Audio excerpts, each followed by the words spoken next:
जो लोग कह रहे हैं कि इनकी वजह से काम नहीं हो पाया, उनकी वजह से काम नहीं हो पाया, इसलिए हादसा हो गया, वही लोग आज हादसे के बाद क्या कर रहे हैं वो भी आपको दिखाऊंगा। लेकिन आप इस देश की बड़ी बड़ी पार्टियों और उनके बड़े बड़े नेताओं की पॉलिटिक्स देखिए एक बार।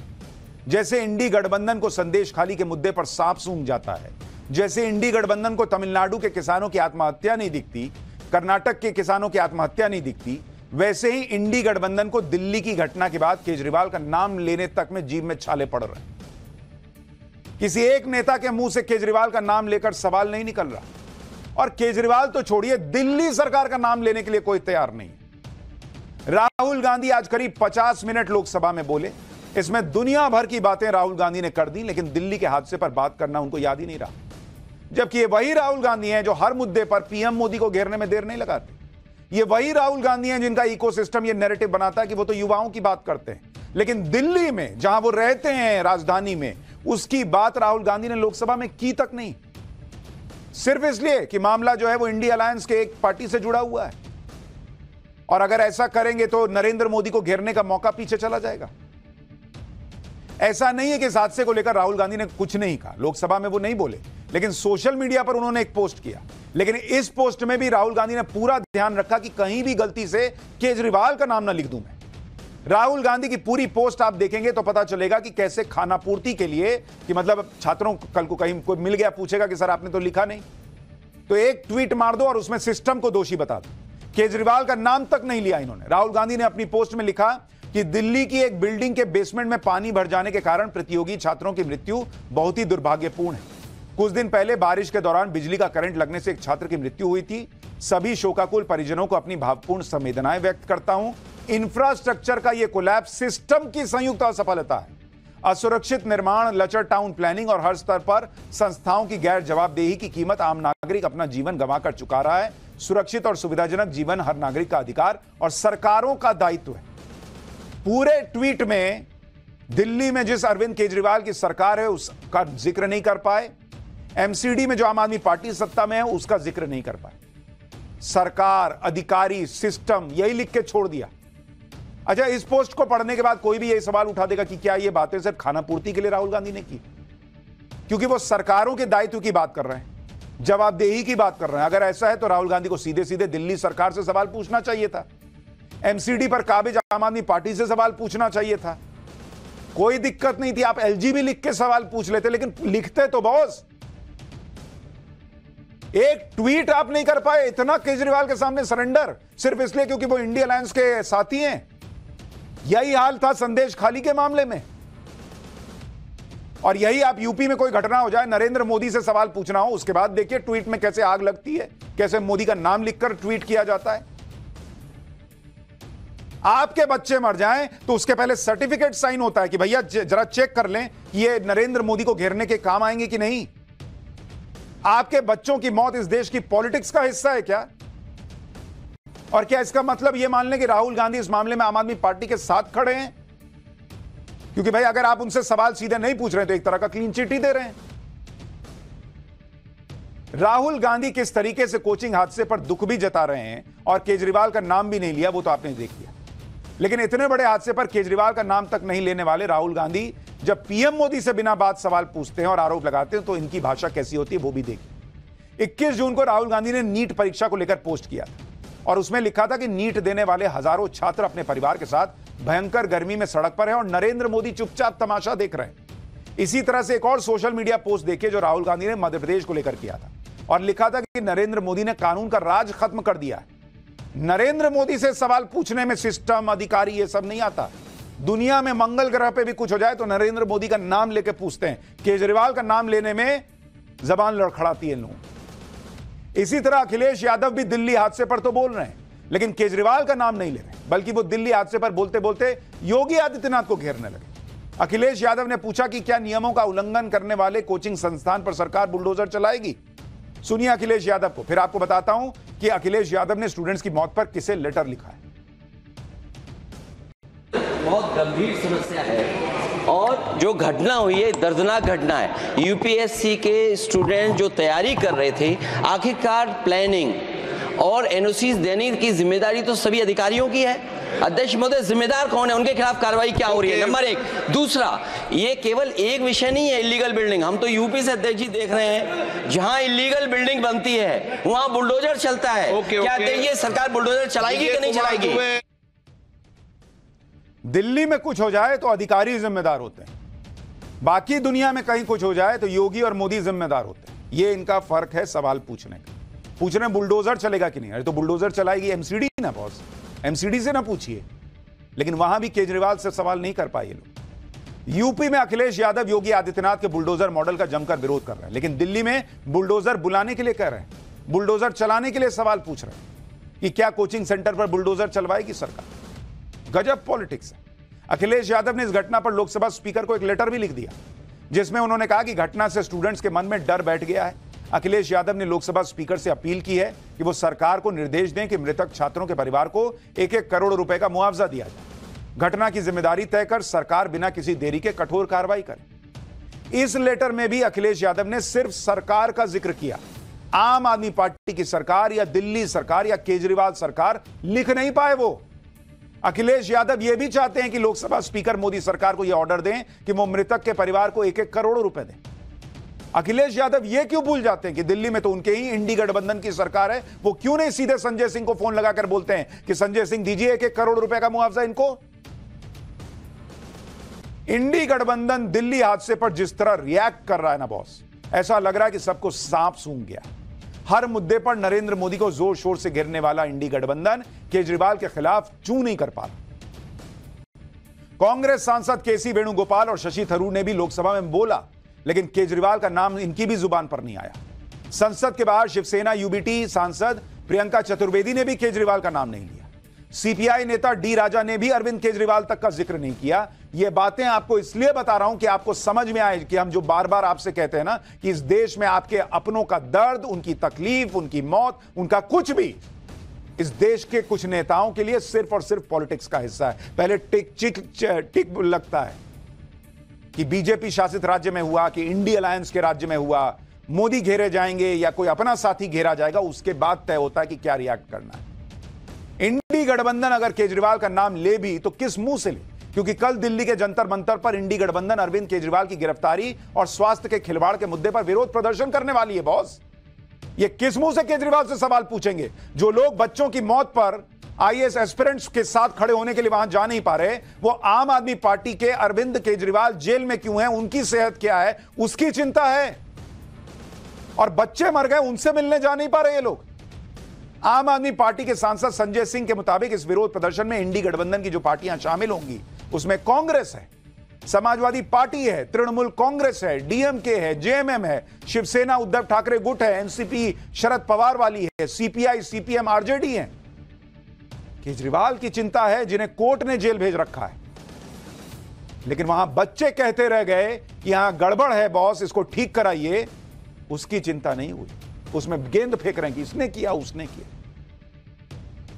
जब गठबंधन के साथियों ने एक तरह से मुंह ही मोड़ रखा है कि तुमको जो कहना करो, तुमको जो बोलना है बोलो, आम आदमी पार्टी पे हम कुछ नहीं बोलने वाले, तो आम आदमी पार्टी वही अपना ब्लेम गेम खेलने शुरू कर दी।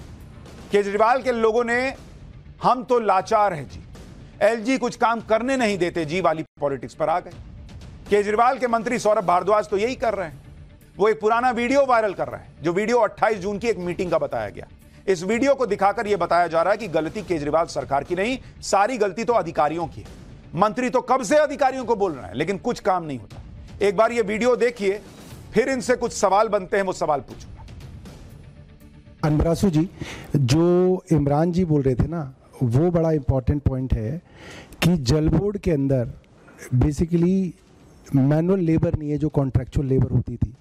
अब होता क्या है कि जनरली दिल्ली की कॉलोनीज के अंदर अब स्ट्रॉन्ग वाटर ड्रेन्स नहीं है, लोगों ने दबा दी, बंद हो गई। एमसीडी की ड्रेन्स लाइक शायद 20% इलाकों में होगी।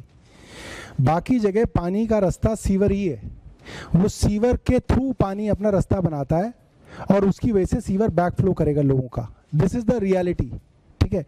तो पानी आपका बारिश का तभी निकलेगा जब सीवर खोलेंगे। उसके लिए आपको मैनुअल लेबर चाहिए, सीवेज की खास तौर पे, जो हमारे पास कॉन्ट्रैक्चुअल लेबर नहीं है।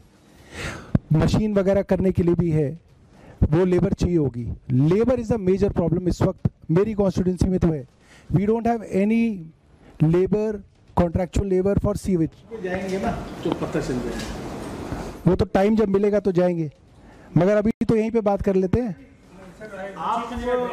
आप तो मेरे एरिया में एक्शन भी रहे हो, तो आप बताओ ना नबी करीम का क्या हाल है, आज की डेट में क्या हाल है, बताओ आप। पीछे सर लेबर का और रिक्वेस्ट आया सर, कंसीडर कर रहे हैं पीछे। नहीं कर तो रहे, नहीं कंसिडर कर रहे हैं का क्या मतलब भाई? आप बताओ पूरी दिल्ली में जो कॉन्स्टिट्यूंसीज है उसमें लेबर बढ़ाओगे, कब बढ़ाओगे? कंसिडर क्या कर रहे हैं? क्योंकि अनवर आशू जी तो IAS हैं, ये अब इनके पास बहुत काम है, PWD भी गली गली नहीं जा सकते। नहीं ऐसा नहीं है, जाते हैं IAS ऑफिसर भी जाते हैं गली गली। नहीं अब जा नहीं रहे हैं ना, क्या कहूँ। जाएंगे, क्यों नहीं जाएंगे? अब ये वीडियो 28 जून का बताया जा रहा है। 1 महीना गुजर गया और 1 महीने में अधिकारी नहीं जा रहा था, तो इन लोगों ने क्या किया बॉस? काम नहीं हो रहा था तो इन लोगों ने क्या किया बॉस? आज जो धरना प्रदर्शन कर रहे हैं LG के घर के बाहर, वो पहले क्यों नहीं किया बॉस? इस तरह के वीडियो और लेटर जारी कर सौरभ भारद्वाज कल से ये मॉल बना रहे कि वो तो कब से अधिकारियों को बोल रहे हैं, लेकिन कोई सुन नहीं रहा। ये लोग कह रहे हैं कि वो आज से नहीं बल्कि 5-6 महीने से अधिकारियों को बुला रहे हैं, लेकिन वो मीटिंग में नहीं आते। एक बार सुनिए सौरभ भारद्वाज को, फिर आपको बताऊंगा कि मंत्री जी जो आज ऐसी बातें कर रहे हैं, सब कुछ दूसरों पर थोप रहे हैं, वो खुद कैसे LG की बुलाई मीटिंग्स में नहीं जाते थे। रीसेटिंग को लेके मैंने सभी विभागों की मीटिंग पहली बार बुलाने के लिए 6 फरवरी को, सर्दियों में उसका नोटिस निकाला था। 6 फरवरी को मैंने नोटिस निकाला to discuss comprehensive strategy for scientific drain management to avoid water logging in Delhi. आपको जान के हैरानी होगी, इस मीटिंग के अंदर इतने सारे IAS अधिकारियों को बुलाया गया, including mister Naresh Kumar. Not even 1 IAS officer turned up. Saurabh Bharadwaj कह रहे हैं कि आपको जानकर हैरानी होगी कि फरवरी में मीटिंग बुलाई और एक IAS अधिकारी नहीं आया। नहीं बॉस, उससे भी ज्यादा हैरानी इस बात की हो रही है कि जिस दिल्ली में पिछले 10 साल से केजरीवाल कह रहे हैं कि पानी नहीं जमने देंगे, अब MCD भी अपने हाथ में आ गई, वहां आपने मीटिंग बुलाई फरवरी के महीने में और एक IAS अधिकारी नहीं आया और आप सो गए। आपने चिंता नहीं की कि अब ये IAS अधिकारी नहीं आए तो मैं दिल्ली वालों को जो वादा किए बैठा हूं कि मैं पानी नहीं, वाटर लॉगिंग नहीं होने दूंगा, उसको कैसे ठीक करूंगा। आपने कुछ नहीं किया। आज आप कागज दिखा रहे हैं। जाके दे दीजिए उन माता पिता को जिनके बच्चे मर गए कि मैंने तो बुलाई थी, मीटिंग नहीं आए, क्या करें, मर गए तो मर गए, ऐसा बोलेंगे क्या? आम आदमी पार्टी चाहे LG पर आरोप लगाए या फिर किसी और पर आरोप लगाए, लेकिन एक फैक्ट यह भी है कि ओल्ड राजेंद्र नगर में जलभराव और बेसमेंट में चलने वाली कोचिंग की समस्या के बारे में दिल्ली सरकार और MCD से कई बार शिकायत की गई थी। ओल्ड राजेंद्र नगर में ही पढ़ने वाले एक छात्र ने तो 26 जून को ओल्ड राजेंद्र नगर में बेसमेंट में चल रही कोचिंग की शिकायत की थी। सुनिए इस छात्र को, फिर बताऊंगा कि ओल्ड राजेंद्र नगर के लोकल निवासी भी कई बार कैसे शिकायत कर चुके हैं। मैंने 26 जून 2024 को बेसमेंट राव IAS की कंप्लेंट की थी। इस संबंध में पब्लिक ग्रीवेंस पोर्टल के माध्यम से केंद्र सरकार एवं राज्य सरकार को बताया था कि कैसे ओल्ड राजेंद्र नगर एवं साउथ पटेल नगर में और पूरे पटेल नगर में लाइब्रेरियां और कोचिंग बेसमेंट में संचालित होते हैं, और स्पेशली मैंने राव IAS की बेसमेंट की कंप्लेंट की थी। ओल्ड राजेंद्र नगर में रहने वाले स्थानीय लोग भी जल भराव की समस्या को लेकर कई बार शिकायत कर चुके हैं। यह तस्वीर देखिए, सोशल मीडिया पर 26 जुलाई के एक शख्स ने ओल्ड राजेंद्र नगर में भरे पानी की तस्वीर शेयर की थी और लिखा था कि मॉनसून में ओल्ड राजेंद्र नगर में इस तरह से पानी भरना आम बात है, इससे बड़ी परेशानी होती है। एक और वीडियो देखिए, यह वीडियो 15 जुलाई का है। जिस कोचिंग संस्थान में हादसा हुआ उसी कोचिंग संस्थान से के पास से यह वीडियो बनाया गया है। आप देखिए कितना पानी भरा हुआ और एक लड़का उसी पानी से होकर गुजर रहा है। स्थानीय लोगों का तो साफ कहना है कि दिल्ली में सरकार आम आदमी पार्टी की, MCD में आम आदमी पार्टी, ओल्ड राजेंद्र नगर में विधायक आम आदमी पार्टी का, काउंसलर आम आदमी पार्टी का, तो जिम्मेदारी भी आम आदमी पार्टी। सुनिए पब्लिक क्या कह रही है। आम आदमी पार्टी के सर, आम आदमी की सरकार दिल्ली में है, MCD में यहाँ के जो आम आदमी पार्टी के प्रभारी है दुर्गेश पाठक, उनका काम है। आम आदमी पार्टी की काउंसलर आरती चावला, उनका काम है। हादसे से पहले जब लोग शिकायत कर रहे थे तो कोई एक्शन नहीं हुआ। जब हादसा हो गया तो केजरीवाल के मंत्री कह रहे हैं कि हम क्या करें, अधिकारी सुनते नहीं। अगर कोई पावर नहीं है, अगर कोई सुन नहीं रहा है, तो फिर आज कैसे बुलडोजर एक्शन होने लगा बॉस?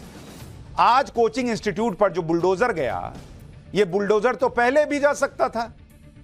एमसीडी में तो आपकी ही सरकार है, आम आदमी पार्टी की। जब हादसा हो गया, जब जाने चली गई, तब बुलडोजर की चाबी मिल गई। अभी पहले नहीं मिल रही थी, तब अधिकारी नहीं सुन रहे थे। आज अधिकारी सुनने लग गए। अब सीलिंग भी होने लग गई, एनओसी भी कैंसिल होने लग गया। आप देखिए दिल्ली के ओल्ड राजेंद्र नगर और आसपास के इलाकों में चल रहे कोचिंग संस्थानों के खिलाफ आज बुलडोजर एक्शन शुरू हो गया।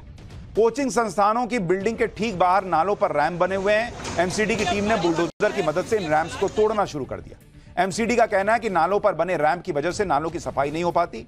ओल्ड राजेंद्र नगर से यह ग्राउंड रिपोर्ट देखिए और अपने मन में यह सवाल पूछिए कि क्या ये जो आज हो रहा है, ये वो लोग पहले नहीं करा सकते थे जो कह रहे हैं कि हमको तो कुछ काम ही नहीं करने मिलता? रिपोर्ट देखिए। एमसीडी अब एक्शन लेती हुई नजर आ रही है और आप देख सकते हैं कि एमसीडी के बुलडोजर हैं वो उन पटरियों को तोड़ रहे हैं जो पटरियां इंस्टीट्यूट के बाहर बनी हुई हैं। दरअसल ये पटरियां जो हैं वो नाले के ऊपर बनी हुई हैं और एमसीडी का कहना है कि इन नालों की सफाई इन पटरियों की वजह से नहीं हो पाती। इस वजह से इन पटरियों को अब यहाँ पे तोड़ा जा रहा है और यहाँ पे बड़ा एक्शन नजर आ रहा है। 3 बुलडोजर एमसीडी के यहाँ पे लाए गए हैं। एमसीडी एक बड़ी टीम यहाँ पर आई है। उसके अलावा दिल्ली पुलिस के जवान आप यहाँ देख सकते हैं कि दिल्ली पुलिस के जवान खड़े हैं, बैरिकेड्स यहाँ पे किए हुए हैं और यहाँ पर अब पूरा एक्शन होता हुआ नजर आ रहा है। करीब 15 रैंप ऐसे हैं जिनको चिन्हित किया गया है और उनको यहाँ पर तोड़ा जाएगा। तो फिलहाल आप यहाँ पे अब देख सकते हैं कि एमसीडी का एक्शन यहाँ पे शुरू हो चुका है, क्योंकि लगातार इस घटना के बाद एमसीडी पे सवाल खड़े हो रहे थे कि एमसीडी की बुलडोजर एक्शन के साथ सीलिंग की कार्रवाई भी शुरू। आज एमसीडी ने कई कोचिंग सेंटर्स पर एक्शन लिया। दिल्ली के नेहरू नगर में स्थित वर्धमान मॉल के बेसमेंट को सील कर दिया गया। बेसमेंट में दृष्टि क्लासेस को सील किया गया। इस सेंटर का कनेक्शन सोशल मीडिया पर मशहूर विकास दिव्य कीर्ति से है।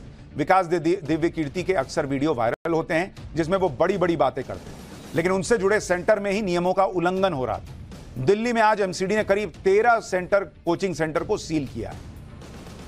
बुलडोजर चल रहा है, कोचिंग सेंटर सील हो रहे हैं। आज तो फायर डिपार्टमेंट भी एक्शन में आ गया। जिस बिल्डिंग में राव आईएएस कोचिंग सेंटर चल रहा था, उस बिल्डिंग की फायर एनओसी कैंसिल करने की प्रक्रिया शुरू कर दी गई है। यानी अब सब हो रहा है, पहले एलजी नहीं होने दे रहे। ये सब एक्शन आज हो रहे हैं। अगर हादसे से पहले होते, वक्त रहते हो जाते, तो इन बच्चों की जान नहीं जाती। दिल्ली में अरविंद केजरीवाल की सरकार है, इसलिए इस हादसे पर सीधे सवाल तो पहले अरविंद केजरीवाल से ही बनते हैं। और वो सवाल ये है कि अगर एमसीडी अब कोचिंग इंस्टीट्यूट पर कार्रवाई कर सकती है तो पहले क्यों नहीं किया? एमसीडी के अधिकारी अगर अब मेयर की बात मान रहे हैं तो पहले नहीं मान रहे थे, ये क्यों माना जाए? अगर दिल्ली के अधिकारी सिर्फ एलजी का आदेश सुनते हैं तो क्या कोचिंग इंस्टीट्यूट पर कार्रवाई एमसीडी नहीं एलजी कर रहे हैं, यह माना जाएगा?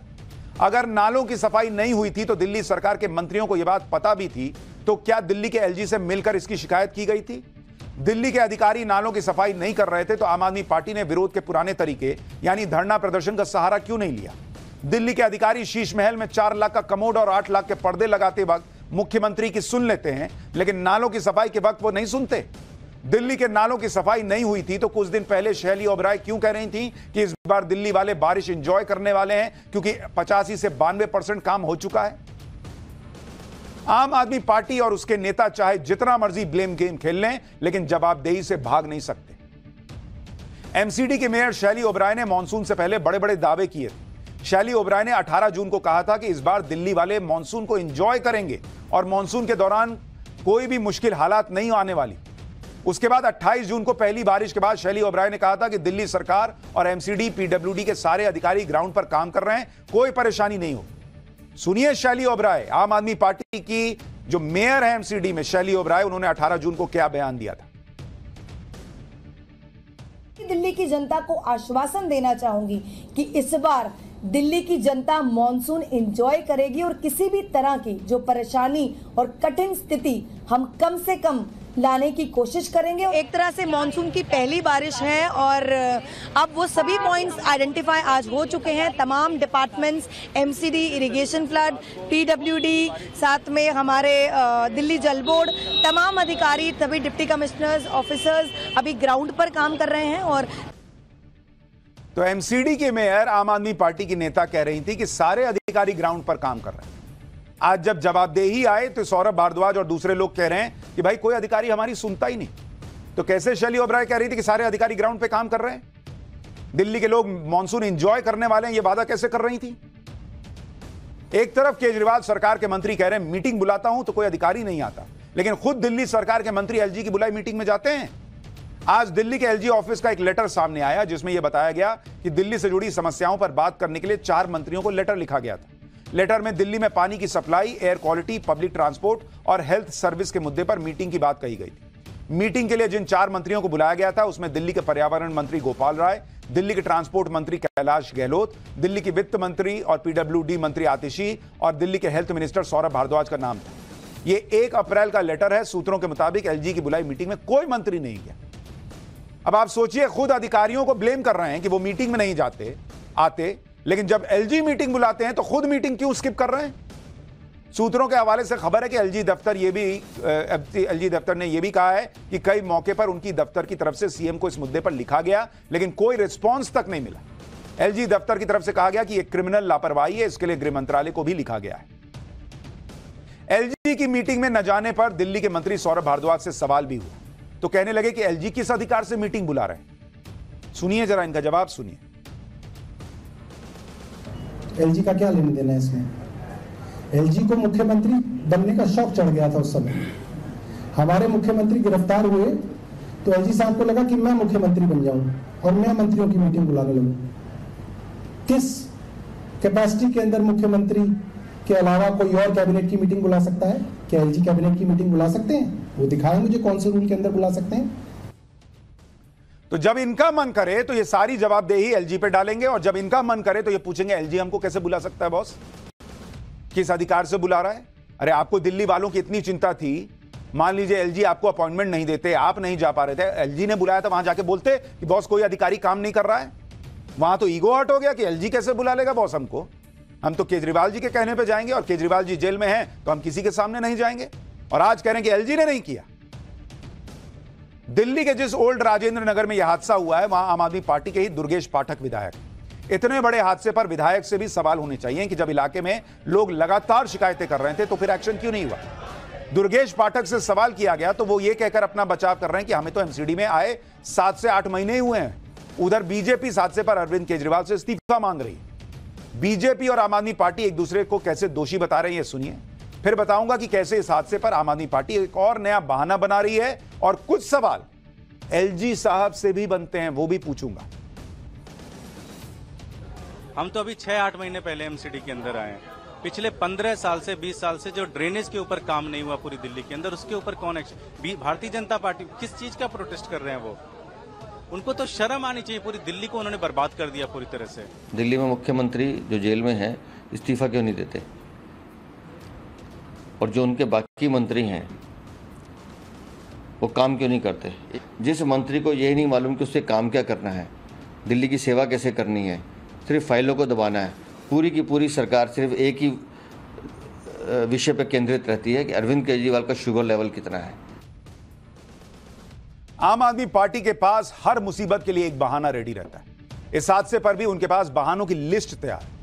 आम आदमी पार्टी के सांसद संजय सिंह का कहना है कि बेसमेंट में कोचिंग सेंटर आज से नहीं बल्कि 20-30 साल से चल रहे हैं, पहले कभी एक्शन क्यों नहीं लिया गया, जबकि उनकी मेयर तो अब कोचिंग सेंटर को सील करवा रही। 20-30 साल से नहीं हुआ, आप ही बदलने आए थे ना बॉस, तो आप बदल देते। तय तो कर लीजिए कि 20-30 साल से नहीं हुआ इसलिए आपने नहीं किया, अधिकारी आपकी नहीं सुन रहे थे इसलिए नहीं हुआ, आप सोए हुए थे इसलिए नहीं हुआ, या एलजी की वजह से नहीं हुआ। तय तो कर लीजिए, मन तो बना लीजिए कि किस पे ठीकरा फोड़ना है अपने आप को छोड़कर। सुनिए संजय सिंह को एक बार, उसके बाद आपको इस हादसे पर स्टूडेंट्स कितने गुस्से में ये दिखाता हूं और एलजी से क्या सवाल है वो बताता हूं। कोचिंग सेंटर में, बेसमेंट में कोचिंग की क्लासेस और लाइब्रेरी, ये आज से चल रहे हैं क्या? ये आज से चल रहे हैं? 25-25, 30-30 साल पुराने कोचिंग सेंटर है। 25-25, 30-30 साल से बेसमेंट में उनकी क्लासेस चल रही हैं, उनकी लाइब्रेरी चल रही है। 15 साल तक तो एमसीडी में भारतीय जनता पार्टी थी, उसने कार्रवाई क्यों नहीं की? हमारी मेयर तो कल से बहुत सारे जो अवैध कोचिंग सेंटर चल रहे थे बेसमेंट के अंदर, उसको सील कर रही है, कार्रवाई कर रही है। तो आखिर ये कार्रवाई पहले क्यों नहीं हुई? संजय सिंह कह रहे हैं कि 15-20 साल से ये बेसमेंट में सेंटर चल रहा है। चल रहे होंगे, बहुत अच्छी बात है, आपने बीजेपी से सवाल किया। लेकिन अगर आपकी मेयर हादसे के 24 से 48 घंटे के अंदर इन पर कार्रवाई करके इन्हें सील कर सकती हैं, तो आज से 1 साल पहले से जब से आपकी मेयर बनी हुई हैं, किस बात का, किस मुहूर्त का इंतजार कर रही थी कि 15 साल से 20 साल से बीजेपी के राज में चल गई हैं, तो हम भी 15 साल बाद इसको सील करेंगे? जब यह काम अब हादसे के बाद 48 घंटे में हो सकता है, तो आपके 1-1.25 साल के कार्यकाल में एमसीडी के अंदर क्यों नहीं हुआ?